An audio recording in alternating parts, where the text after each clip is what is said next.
My name is Terry Adams. I am 24 years old from a small town of Hammond, Louisiana, and I ride for Odyssey, A Bad Thing, Low Tech, Red Bull, and Raising Cane's.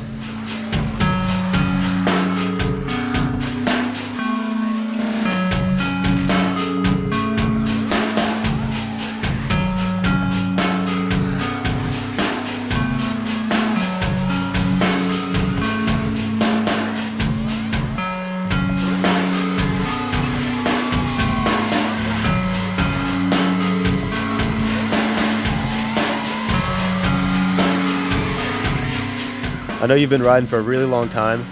How did you first get involved in BMX, and who did you look up to back then when you first started out? I guess when I first started, it was just through doing some BMX racing at the local track. Then I got involved in doing some demos on some box jumps when I was young, and after that I met a group of flatlanders in New Orleans. Mickey Guidos, Scott O'Brien, Eugene Collins were the guys I looked up to. Still ride with those guys. Yeah, that's how I got into it. So we've been friends for 10 years now, and one of my fondest memories and I think funniest things was how you used to aggravate me at competitions when you were younger. I remember back to Louisville BS 1999, you saw Andrew Ferris and you would wake me up at 6 in the morning. You couldn't stand it. You couldn't wait to get out there. That was really funny how your personality was. Tell me a little bit about that excitement that you had about riding. Growing up as a kid, it's all I wanted to meet these guys that I seen in the magazines and be a part of what they're doing. And the crazy thing is how I felt when I was young like that, when I was 15, 14 years old. I still feel the exact same way today when I show up at a contest. I'm real antsy when I get there, and I want to wake up so early and just get out there and start riding with everyone, mainly just because I love it so much. Do you have that same feeling, like when you see Justin and Wilhelm out there? Like, is it that same feeling you had when you was a kid? Well, maybe not with those punks. Definitely not with them punks. No way.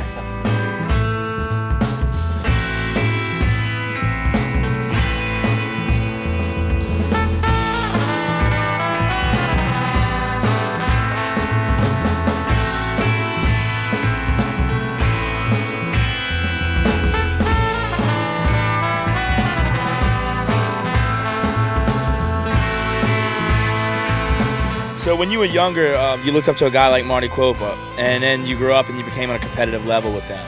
So what has that been like for you? It's been awesome, just not only competing at their level, just being able to be a friend to them to where I can send them an email or sit down and have a conversation with them and know that they're like a true friend. To me, that's what feels good. That's what I like to cherish, and that's what I like to look back on. And I honestly just can't believe that it's to this point. In your personal riding, how do contests fit in? Do you ride them only for the money or to promote your sponsors, or does it actually push you in your own kind of ways? The answer to that would be a little bit of everything. I mean, of course, I'm pumped to come home with a little extra money in my pocket. I'm always stoked to email all the sponsors and let them know that I did well. Of course, when I do well, it gives me kind of motivation to come home and keep pushing myself even harder to stay consistent and come up with new moves.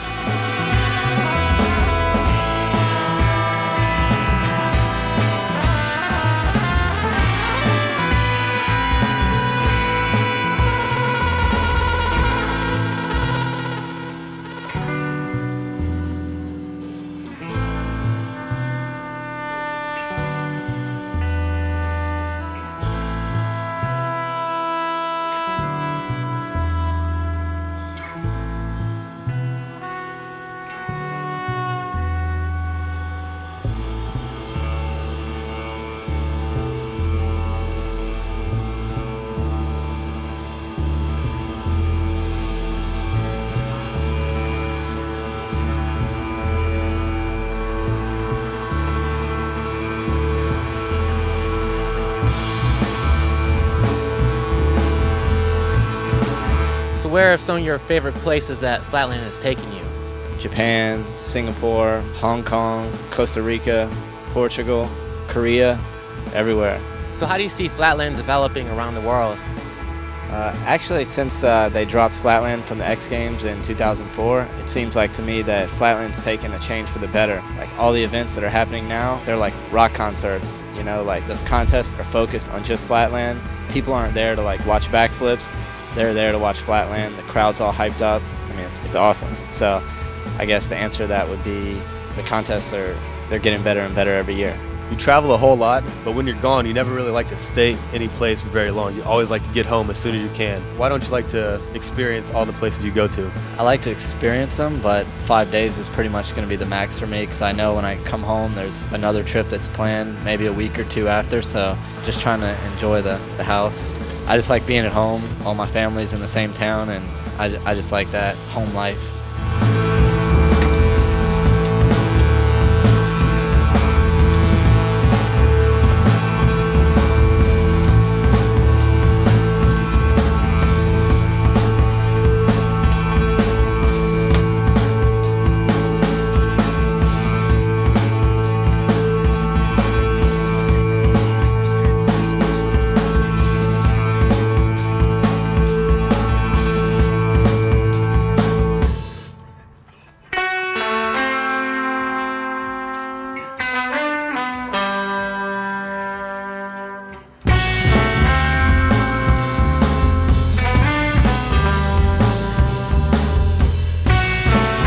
Is it true that you wore the wrong size shoes for about 5 or 6 years and didn't even know your shoe size? That's true. I'm actually a, I'm actually a size 9, and as you know, I wore a size 11 there for a couple years, and everyone's picking on me because I had big feet, but I was just kind of too dumb to check that toe down there. So you wore the wrong shoe size for several years, right? Yeah, and I have to say it feels good to have shoes that fit my feet today.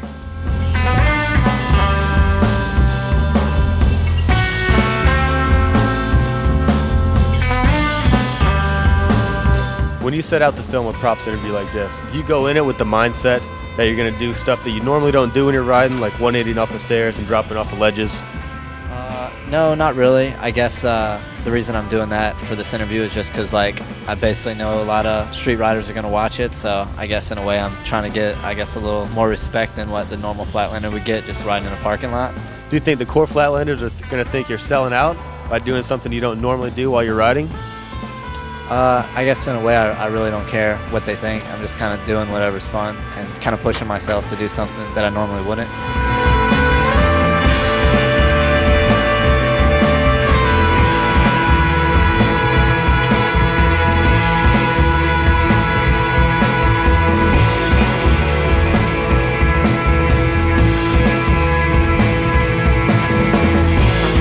Talk about your riding a little bit and the struggles and how it is like when you go for a trick that's going to take you a long time to pull and the frustrations of not pulling it, and how do you stay focused?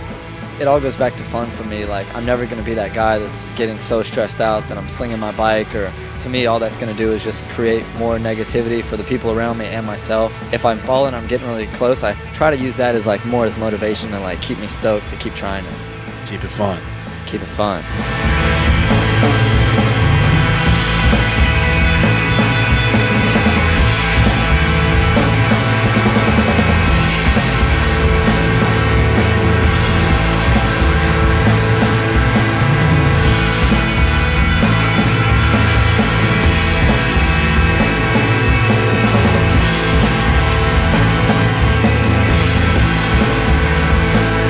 You're pretty big on self-promotion.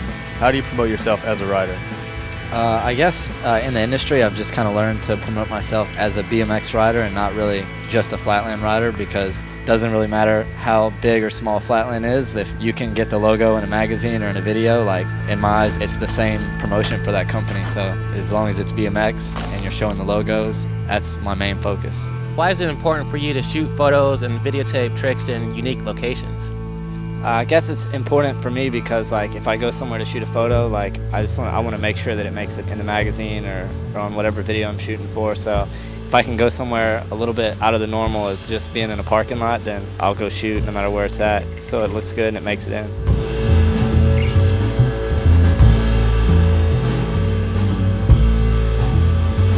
All right, Terry Adams, now's your opportunity to thank some people. Who would you like to thank? First off, I want to thank Scott O'Brien and Mickey Gaidos, my riding buddies over the years. They really motivated me a lot. Rich Hirsch, Naoto Asugi, Jim Bauer at Odyssey, Todd Graves at Canes, York Uno and Katsu Sarah, Dominic at Cox, Dennis McCoy and Woody Itzen, Jeff Z and Fat Tony at Ride Magazine, Ben Crockett at BMX Plus, my mom and stepdad for supporting me all the way, all these years, my fiance Vanessa, Bobby Carter at Diversion, everyone at Red Bull that has believed in me and Flatland, and Kevin McAvoy. Thanks to everyone. And if I forgot anyone, thank you.